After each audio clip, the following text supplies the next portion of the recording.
Почитувани гледачи, добра вечер. Ова е визави на програмата на ТВ Канал ВИС. Мој вечерашен гостин, но и ваш гостин е градоначалникот на општина Струмица, господинот Коста Јаневски. Градоначалниче, добра вечер, добре дојдовте во Канал ВИС. Благодарам. Ова емисија неминовно е да ја почнеме со актуелните настани во општина Струмица, особено она што е разбуричка јавноста изминатиот период, а тоа е изведбата на новиот кружен тек на крстосницата Ленинова со 24 октомври. Иако од секторот за урбанизам излегува со објаснување дека станува збор за таква проекција на кружниот тек, сепак во јавноста постои сомнеж дека станува збор за грешка. Може ли да ни образложите всушност како настана ова фама околу изградбата на текот? Добро, јас ќе се обидам да го објаснам овој тек на создавањето на овој кружен тек и да веројатно од каде беше продуцирана таа фама, како што вие рековте. Ќе се обидам да го објаснам со она што јас го знам од аспект на како градоначелник и она што јас сум го прател како се движеа работите околу создавањето и креирањето на овој кружен тек. Морам да кажам дека во оваа фаза и во фазата која ја испровоцира, би кажал, јавноста, кружниот тек не беше ни дооформен, не беше формиран. Според сознанието од претходно, апсолутно се наметнуваше потреба таму за еден таков кружен тек и тука нема дилеми околу таа работа, значи сите процедури кои што треба да се спазат се спазени, имаше одлука на Советот за кружен тек, која што беше прифатена од сите советници едногласно и така почна иницијативата, се распиша конкурс за креирање, како би кажал, за проектирање на еден кружен тек. Следува моменти, односно период на скенирање на состојбата на таа раскрсница, која што е карактеристична по своите елементи, бидејќи станува збор за крстосница меѓу сообраќајници кои се со различна, би кажал, ниво на оптеретеност, така да кажам. Значи, Ленинова со 24 октомври. Проектантите ја скенира крстосницата еден извесен период, со тоа што вршија броење на оптеретеноста на разните правци кои што овде се вкрастуваат и се дојде до еден заклучок дека предначат правците, свртувањата од центарот кон болницата, односно од Ленинова, движејќи се кон излезот, кон 24 октомври во правец на општа болница. Значително се многобројни. Тоа е едниот предизвик кој што се согледа, би кажал, или едната точка, или едната поента. Другата е од другата страна, од помалиот крак од 24 октомври, би кажал, или од правец од пицеријата Елизавета, е популарно да кажем, кон кружниот тек сегашен. Постои една неправичност во можноста да се вклучат возачите во сообраќај, со тоа што се создава тука една критична точка, каде што се согледа дека во изминатиот период има доста сообраќајни незгоди кои што предизвика голем број на материјални штети. Имајќи го тоа предвид, проектантот заклучуваат со одредена компјутерска симулација на кружниот тек дека би требало да се постави ексцентрично, значи така е проектиран, не е грешка, проектирање со тоа што од таа страна пократката која што ја кажав, од 24 октомври према Ленинова, ќе се овозможи вклучување на учесниците во сообраќајот со поголема можност практично да се вклучат во сообраќај. Од друга страна, со еднолентно решавање на таа страна, ќе се направи токовите од таа страна ќе се направат поддефанзивни од правецот од влезот во градот кон центарот, ќе се успори сообраќајниот ток и ќе се избегнат овие конфликтни точки кои што пред малку ги спомнав, кои предизвикува поголем број на сообраќајни незгоди и ќе дадат можност и овие учесници во сообраќајот да се вклучат, да не бидат хендикепирани, бидејќи побрзите токови ги супримираат овие од страна кои треба да се вклучат и не им дават можност понекогаш и по повеќе минути да се вклучат во сообраќајот. Зошто не се објасни ова навремено, бидејќи веќе извесен период имаше реакции? Тоа е стручното објаснување кое јас се заинтересирав да го сознам зошто е тоа така и јас сега се обидувам тоа да го репродуцирам, односно да го објаснам, бидејќи за мене беше прифатливо тоа објаснување, како да ви кажем, нели, не сум јас тој фактор кој треба да одлучи, но другата критична точка која ја спомнав или точка која што е предизвик на оваа сообраќајница е да се овозможи по-лесно празнење на центарот кон периферијата и по-лесна пристапност на луѓето кои што сакаат да свртат кон општа болница, еве да кажеме, да нема застој или да нема супримирање на сообраќајот во тој правец и од таа страна заклучија дека треба да има две ленти, така да од таа страна е асиметричен, нели, ако го погледнеме, или ексцентричен, за да може овие токови со свртување на десно кои што далеко предначат пред другите правци кои се експлоатирани во оваа крстосница, да можат лесно да се движат. И тие две критични или предизвикувачки поенти на оваа раскрсница го креираа вака од стручни лица. Тоа се сообраќајни инженери кои што ја скенира ова состојба, како што реков, подолго време. Зошто не го искомуницира навреме, бидејќи сега има недоверба дека всушност е грешка? Така е. Значи, факт е дека не е грешка. Ваквиот проект се подготвуваше подолго време. Меѓу другото е даден на ревизија и е даден на одобрување во СВР Струмица, нели, имат своји стручни служби, сообраќајни инженери и луѓе кои што се компетентни за ова да го проценат дали држи оваа објаснување или не, и секако тие дадоа дозвола, што не беше случај претходно во некои решенја каде што не ги одобруваат тие проекти. Еве, значи ова е дополнителен еден аргумент дека поминало низ сите можни филтри, значи е регуларно проектиран и регуларно се изведува. Сега, ова држи што вие кажавте, може би ова требаше да се дообјасни малку порано. Реакциите произлегоа пред време, може би заради таа инертност на некои одредени служби, затоа што не го дообјаснија за да можат луѓето да го сватат. Јас верувам, по овие аргументи кои мене ми се пренесени од стручни лица, дека луѓето бргу ќе ја сватат поентата на ова што го кажав и на улогата на овој кружен тек, бидејќи на прво место, на пиедесталот на важноста на оваа крстосница и на овој кружен тек е безбедноста на пешаците и на учесниците во сообраќајот.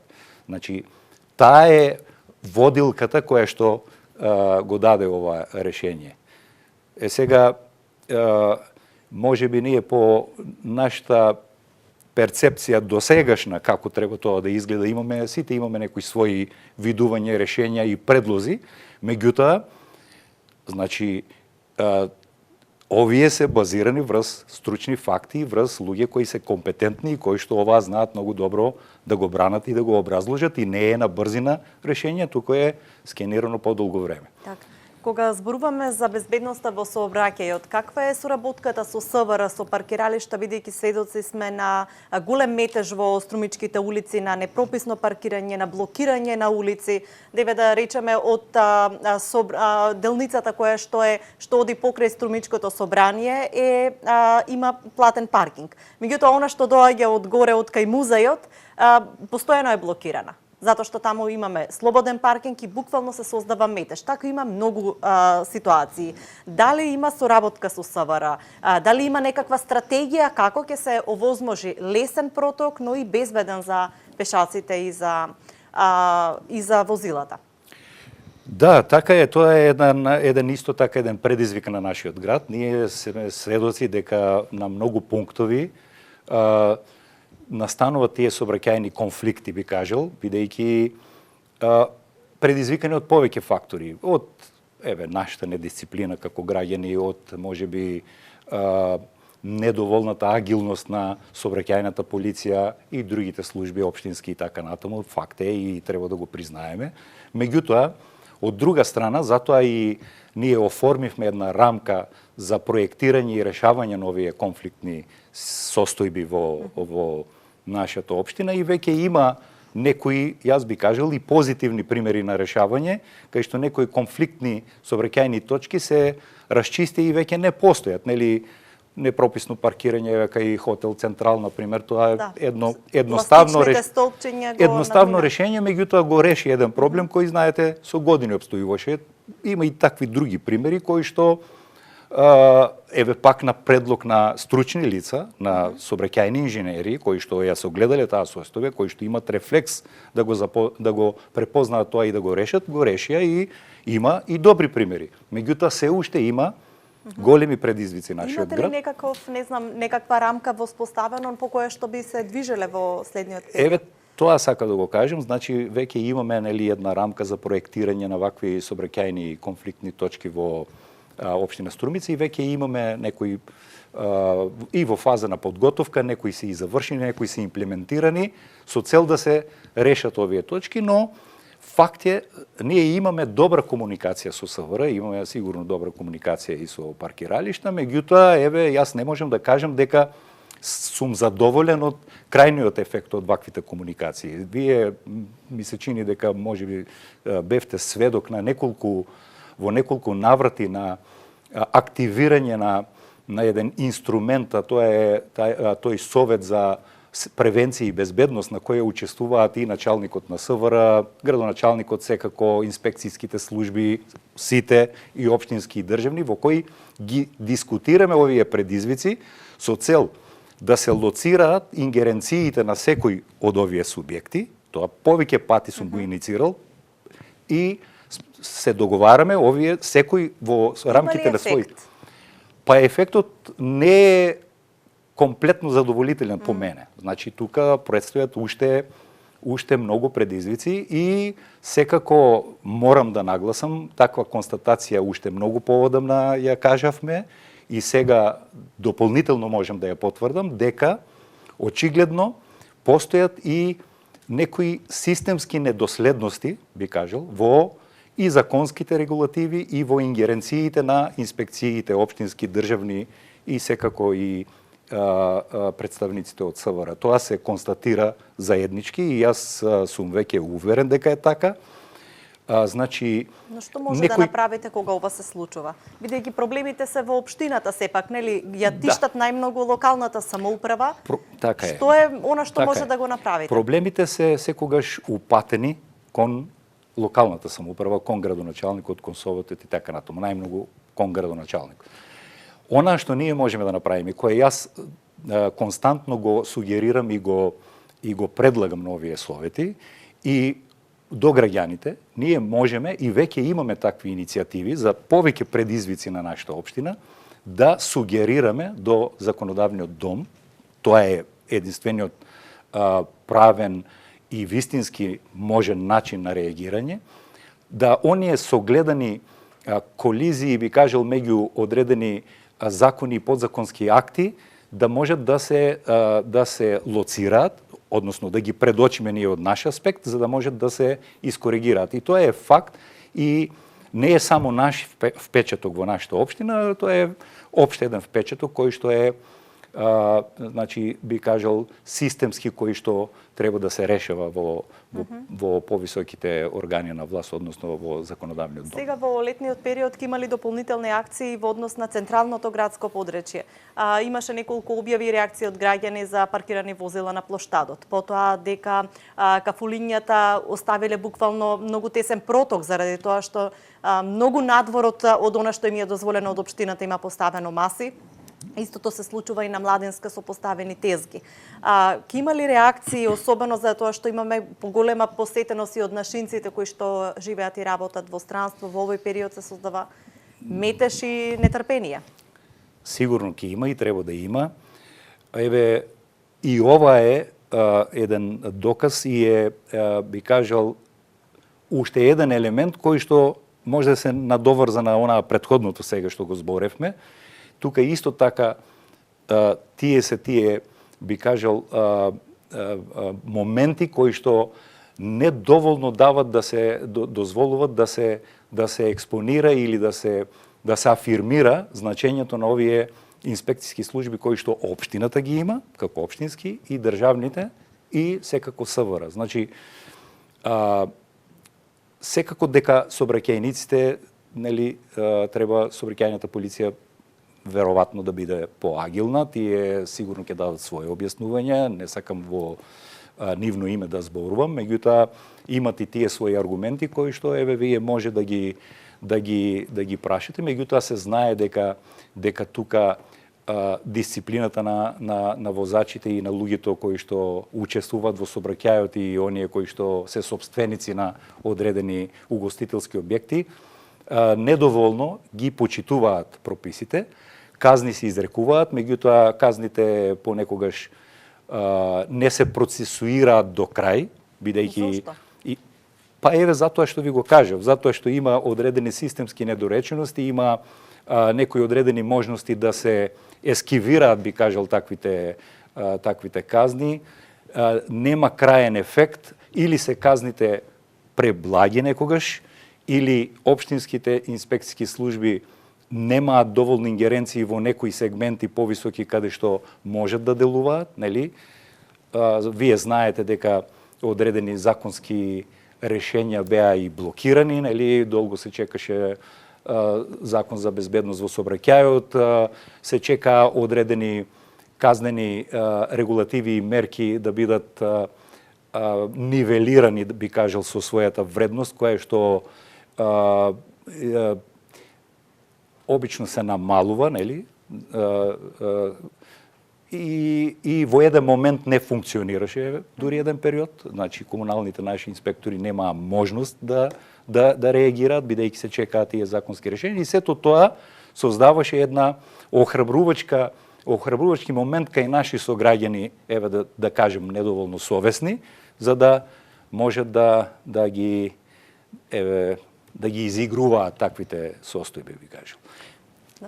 Тука има многу простор за работа, не само општинската администрација, туку ви кажав, значи системски решења кои што добро, прецизно ќе ги детерминираат овластувањата и ингеренциите на овие сите субјекти, и тогаш мислам оти проблемите многу лесно и многу брзо ќе се решат. Општината имаше распишано уште еден повик за субвенционирање на нови велосипеди, купување на нови велосипеди. Дали е исполнета, односно истрошен предвидениот буџет? Колку што знам до сега не е целосно исцрпен.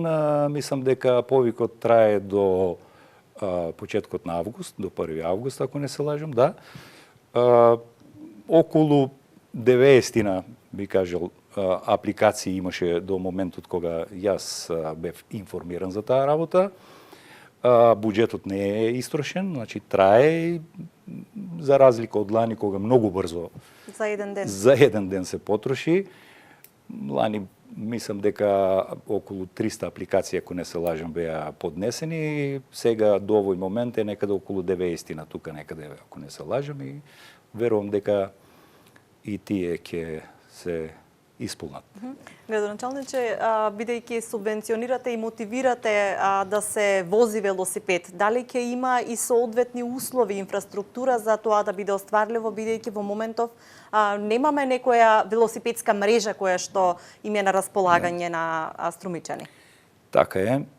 Тоа е исто еден предизвик на нашата општина. Ние имаме веќе готов проект, не знам дали знаете, можеме и да го презентираме, за можно решавање на велосипедски патеки во општина Струмица. Проектот е готов. Еве сега можеме да го покажеме на јавноста, еве да го изложиме на овие моменти како претходно што зборевме за одредени сообраќајни решења, и веројатно тогаш тоа ќе биде поправилниот пат за да можеме да ги согледаме евентуалните Што се чека за негова реализација? Што е ние го имаме пречката?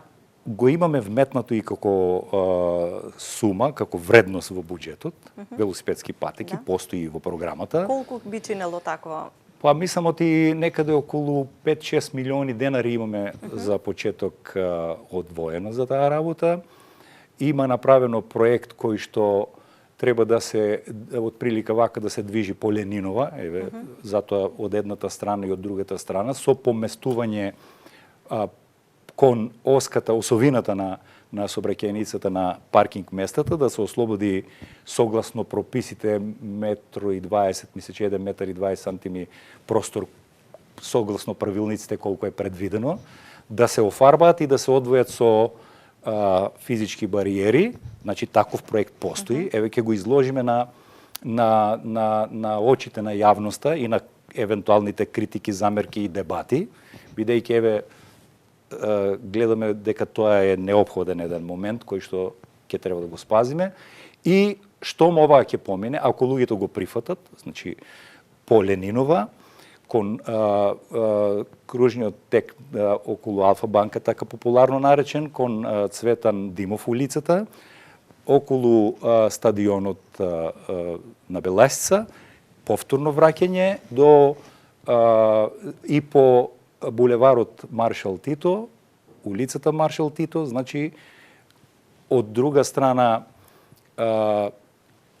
и горе по Димитар Влахов, значи и по Маршал Тито и по Стара чаршија, секаде си оцртани, согледани се на лице место дали одговара онаа што е теорија на хартија со фактичката состојба. До сега има, би кажал, позитивни согледувања и одобрувања од стручните лица, би кажал, и од екипите кои што работат на работа. Еве, останува и народот да го каже своето. Ако сакаме, тоа е можното решение кое што можеме. Тоа е со намера да се имплементира или е само идејно решение? Не, тоа е со намера да се имплементира. Ние сме го оставили во буџетот, сме резервирали и средства во буџетот со намера дека е потребно, бидејќи многу луѓе го бараат тоа и решенијата се еве вакви како што ви кажев од прилика. И сега секогаш околу вакви прашања се отвараат дебати, нели, некои се за, некои се против, меѓутоа нашата општина нуди вакво решение.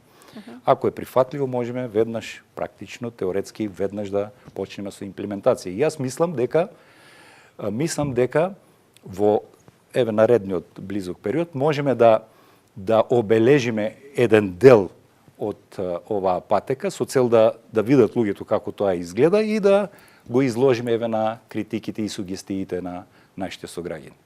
Кога зборуваме за инфраструктурниот дел, до каде е изградбата на каналот Крушевска република? Дали според динамиката се одвива и кои се прогнозите за до крајот на годината? Да, Крушевска република е, еве, така да кажем, еден од општинските проекти, од фаза на проектирање, финансирање и така натаму. Се одвива динамиката сосема добро, задоволително, спазени се сите рокови. Договорот со изведувачот, тоа е фирмата Жикол, го склучивме, односно воведувањето во работа го склучивме на 8 февруари. Рок на изведба беше одреден 8 месеци, што значи крајен рок за завршување некаде 8 октомври, би кажал. Еве така е. И до сега динамиката укажува дека ова е сосем можно.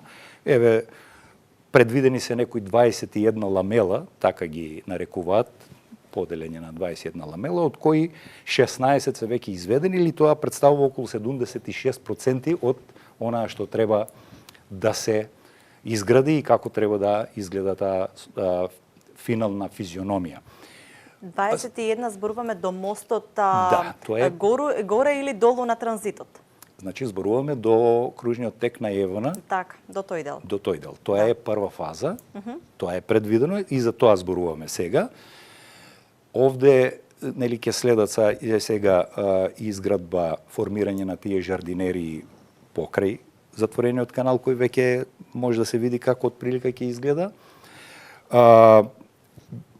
Поплочување на пешачка зона која ќе се створи со така наречени терастон плочки, поставување на 50 канделабри кои ќе го осветлат и ќе му дадат еден убав урбан изглед и воедно ќе се прошират и сообраќајниците кои што сегашните кои што постојат за 50 до 70 на така отприлика мислам сантиметри, што ќе даде една поубава проточност со решавање на овие сообраќајници и мислам дека ќе биде доста убав проект. Так. Годинова Струмица е прогласена за град на културата. Манифестацијата е во тека. Колку сте задоволни од одзивот на настаните, од тоа како се одвиваат? Го очекувавте ли овој одзив или можеби не ги исполнува очекувањата? Па не, манифестацијата се движи согласно она како беше предвидено. Значи, знаете дека оваа година ние аплициравме за Струмица град на културата. Ние секако веќе наназад неколку години концептот на поранешен, ако го кажем, зародишот на овие културни некои манифестации, Струмица Опен фестивал го трансформиравме веќе наназад неколку години во нешто што го нарекувавме Струмичко културно лето. Ние веќе подржувавме во рамките на тоа Струмичко културно лето околу 120 културни манифестации со поголем или со помал обем, концерти, проекции на филмови, литературни читања, промоции на одредени книги, литература и така натаму, солистички концерти, театарски представи и сето тоа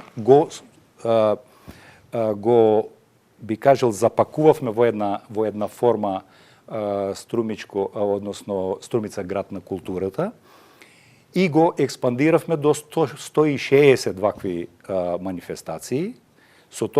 Со тие аплициравме до Министерството за култура, бидејќи веќе имаме еден потенцијал. Тоа веројатно го препознаа во Министерството за култура и ние доделија таа чест некаде во околу половината на месец мај да можеме оваа година Струмица да ја промовираме како град на културата. Значи 160 манифестации, случувања, концерти ќе бидат вклучени, вклучително и онаа што беше што заприличува на тој трансформиран Струмица Опен фестивал што го најавив. Зошто почнавте со трансформација? Еве го најавивте Струмица Опен фестивал, еве од понеделникот ги реализира своите настани.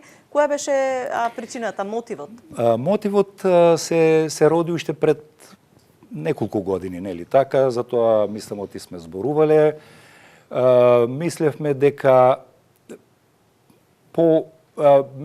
дека времето на такви поголеми концерти на центарот, сигурно базирани врз сугестиите на нашите сограѓани, дека е веќе малку една анахрона, би кажал, манифестација за нашиот град или, ајде да не кажем, изживеана манифестација. Го согледавме, тоа беше апсолутно прифатливо и за мене и за повеќето граѓани и се обидовме да го збогатиме со некои други, можеби помали по обем, меѓутоа многу, би кажал јас, интересни или поинтересни случувања, пак концерти, но со помал обем, со одредена и тематска содржина, избор на изведувачи и така натаму, кое што јас мислам дека нашите сограѓани ја поздравија уште пред пандемијата. Пандемијата, нели, цела една година и пол поминавме во едни специфични услови, која не ни дозволи оваа да го продолжиме во претходната година, меѓутоа тој концепт веќе беше создаден, би кажал, искреиран и замислен. Еве сега пак го обновуваме, го возобновуваме и го прошируваме и го збогатуваме со некои други содржини. Секако тука стојат можности за сугестии од наши сограѓани, евентуално некои сугестии за какви други содржини би сакале нашите сограѓани да гледат и сме отворени да евентуално да тие да ги прифатиме. Еве, например, би кажал, еве сега мислам во петок, што следува, и сабота ќе имаме два интересни настани, по мое видување. Еден настап на културно-уметничкото друштво Танец, одамна, или така, една посакувана, би кажал, едно посакувано случување. На која локација е тој? На локација на плоштадот, односно на платото пред културниот центар Антон Панов. Веднаш после тоа во сабота имаме една друга интересна манифестација наречена, ми се чини, Валцер под звездите, во која што наши артисти, наши уметници од кои што работат во Австрија, во Виена, наши сограѓани и наши сограѓани од други делови на државата, со представници од Македонската филхармонија, нивни колеги, заеднички, ќе приредат, јас се надевам, еден многу пријатен настан, интерпретирајќи, односно изведувајќи дела од виенски автори, опери, оперети, делови, сегменти, валцери и така натаму. Јас еве ги поканувам нашите сограѓани да дојдат и да присуствуваат. Мислам дека ќе биде едно убаво летно, пријатно освежување. Така. Градоначалниче, неодамна, за да дојдеме до прашањето за тоа како Струмица беше од професорот Борче Триновски, кој што беше присутен на општинската седница, прогласена како една од водичките или лидер во државата по јавен финансиски менаџмент. Да. Што значи тоа? Еве после ќе ја слушнеме изјавата на професорот, меѓутоа да ни објасните. Па добро, еве, професорот беше тој што ја образложи таа една анализа која 3-4 години наназад траела и траеше и траела во нашата држава, скенирање на неколку повеќе општини во однос на јавните расходи и финансиската одговорност. Тоа е една рамка која што скратено ПЕФА, кое што треба да ги скенира општините, и таа е еден инструмент, една рамка која што е покрената од Светска банка, која што еве треба да ги даде тие параметри колку една општина се грижи за јавните расходи, колку е финансиски одговорна и колку е стабилна како и колку е отворена према своите сограѓани. Постојат едно поголем број на индикатори кои што тие ги оценуваат. Значи, и од трансфери од повисоки ниво, еве да спомнам неколку, вкупна реализација на расходите во споредба со првично одобрениот буџет, пристап на јавноста до клучни фискални информации, исто така уредност и учество во изготвување на годишниот буџет, ефикасност при наплата на даноци, што е обврскана или на општините, една од главните, ефективност на внатрешната ревизија, квалитет и навременост на буџетските извештаи во текот на годината, екстерна ревизија, присутност, квалитет и навременост на годишните финансиски извештаи и така натаму, и на крај една согледување на сите тие параметри, и како што и самиот професор еве ќе каже и кажува, по сите тие параметри во последните 3-4 години општина Струмица има значителен напредок по сите индикатори. Каква е состојбата со општинската каса во моментов? Кои ви се обврските, кои ви се... Ете, добро е. Тоа е уште еден индикатор кој што пак од друг аспект дава, значи, една афирмација на, јас би кажал, домакинско работење на општина Струмица. Значи, морам да кажам дека општина Струмица од секогаш имала добри карактеристики во тој поглед. Меѓутоа, она што е важно сега за овој период и овој мандат кога јас сум градоначелник, има значително подобрување по сите индикатори. Тоа е за мене важно, што не значи дека и претходно не биле добри индикатори. Меѓутоа, има еден континуитет на подобрување, и тоа значително подобрување. Тоа е еден заклучок на ова претходното што го кажав. И сега за состојбата на општинската каса во моментот е прилично стабилна. Значи, сите тие обврски кои што ние сме ги имале кон, како обврски општина на Струмица, се, еве, до денес се сведени на нула. Значи, се е исплатено, односно, се регулирани тие обврски кои што ги имаме, кои што имат одредени рокови, до 30 дена, 60 дена, 90 и така натаму. Значи, што не беше случај на почетокот. А колку побарување имате? Побарување имаме исто уште прилично добра сума, меѓутоа тие побарувања ние се настојуваме, еве тоа е и еден од индикаторите, значи ги настојувавме и ги прибиравме, така да и затоа ја покачивме ја зголемивме, да кажеме, моќта, финансиската моќ и бонитет на општина Струмица.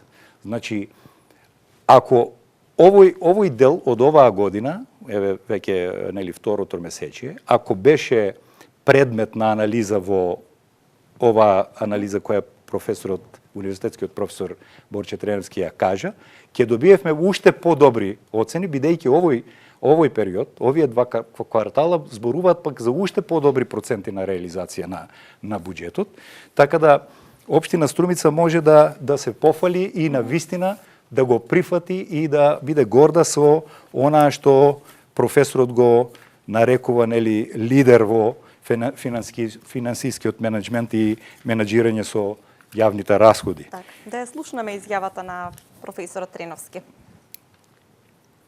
Видите, посебно ми е драго и чест и задоволство денеска што се наоѓаме во општина Струмица. Една од општините кои се лидери во дел од реформите поврзани и со јавните услуги, дел од реформите поврзани со вклучување на јавноста и граѓаните во креирање на политиките. Гледаме значајно подобрување во општина Струмица поврзано со собирање на сопствените приходи, во подобрување на трешната ревизија и стандардите поврзани со ефикасноста во управување со јавните ресурси.